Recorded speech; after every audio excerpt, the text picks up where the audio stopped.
Assalamualaikum warahmatullahi wabarakatuh.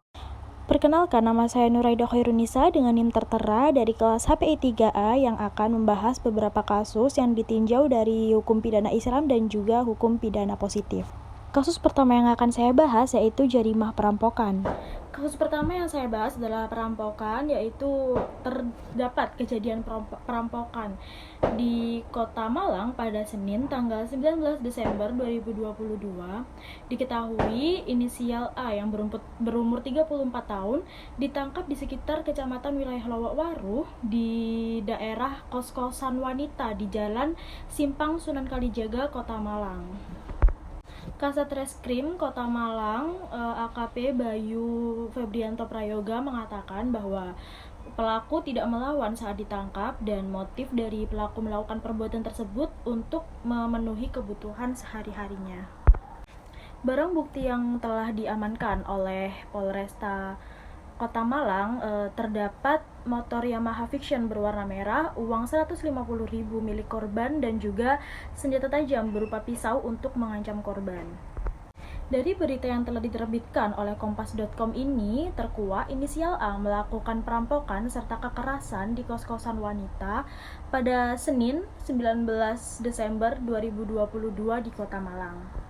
Setelah dianalisis, jika ditinjau dari perspektif hukum pidana, maka inisial A akan dijatuhi hukuman dengan pasal 365 KUHP yang dimana diancam dengan pidana selama-lamanya 9 tahun, pencurian yang didahului, serta atau diikuti dengan kekerasan atau ancaman kekerasan terhadap orang dengan maksud untuk mempersiapkan atau mempermudah pencurian, atau dalam hal diri sendiri atau peserta lainnya, atau untuk tetap menguasai barang yang dicurinya.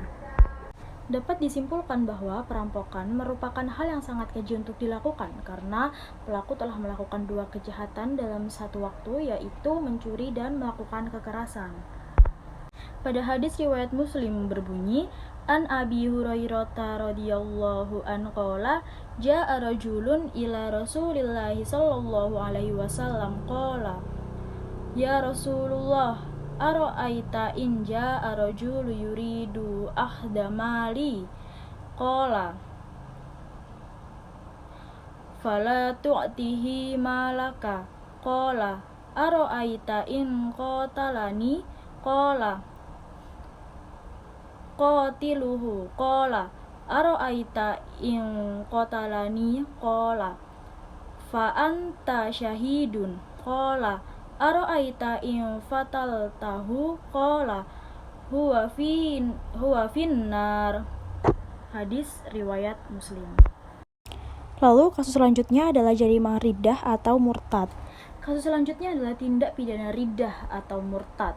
Dijelaskan dari detik.com, Majelis Ulama Indonesia mengabarkan adanya permutatan atau keluar dari agama Islam secara massal pada warga Kabupaten Langkat, Sumatera Utara.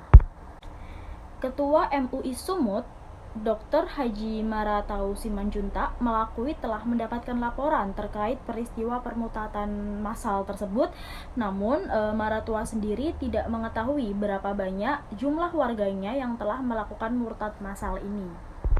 Sementara itu, Muhammad Hatta selaku Ketua Bidang Dakwah MUI Sumatera Utara telah melaporkan bahwa terdapat dua faktor warga Sumatera Utara ini melakukan murtad massal, yaitu faktor eksternal dan juga faktor internal. Muhammad Hatta juga menuturkan bahwa dari faktor eksternal, yaitu terdapat kelompok yang memang secara masif atau mengajak warga dari Kabupaten Langkat untuk keluar dari Islam atau murtad.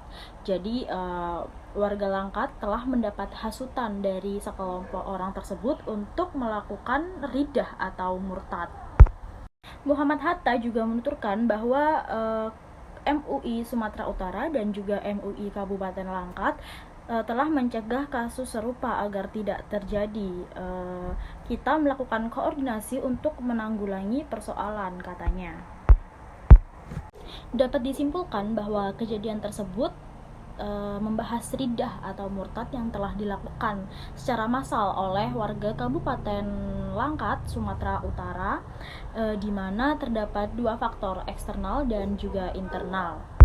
Jika ditilik dari perspektif hukum pidana, maka sekelompok orang tersebut telah melakukan penghasutan yang mana akan dijerat pasal 160 KUHP yang berbunyi, esensi dari perbuatan menghasut adalah usaha untuk menggerakkan orang lain supaya melakukan perbuatan tertentu yang dikehendaki oleh sang penghasut. Pasal 160 KUHP tersebut akan berlaku jika memenuhi syarat. Yang pertama, ada perbuatan menghasut. Yang kedua, yang dilakukan dengan sengaja. Yang ketiga, dilakukan di depan umum. Dan yang keempat, orang yang dihasut melakukan perbuatan yang melawan hukum atau telah melakukan hasutan tersebut. Tilik dari perspektif hukum pidana Islam, tindak pidana atau jarimah riddah atau murtad ini akan dijatuhi hukuman mati seperti yang dijelaskan pada Rasulullah dalam hadis Mambadalah dinahu faktuluh, yang artinya orang yang mengganti agamanya maka bunuhlah dia.